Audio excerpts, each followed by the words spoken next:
Hey guys, in this video I will show you how to use Telegram on Smart TV. Alright, let's begin. First, open the App Store on your Smart TV. Search for a web browser if your TV does not already have one installed. You can download any browser, but a good option is TV Bro browser. Install the browser and open it up. Inside the browser, move to the search bar at the top and search for Telegram Web. From the search results, open the official Telegram website. Scroll down, select your country, and enter your phone number.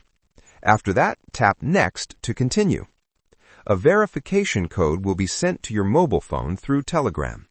Check your phone and enter the code on your Smart TV using the browser.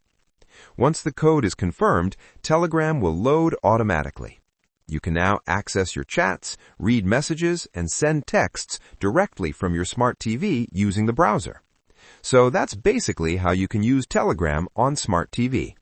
That's it for this video. Thanks.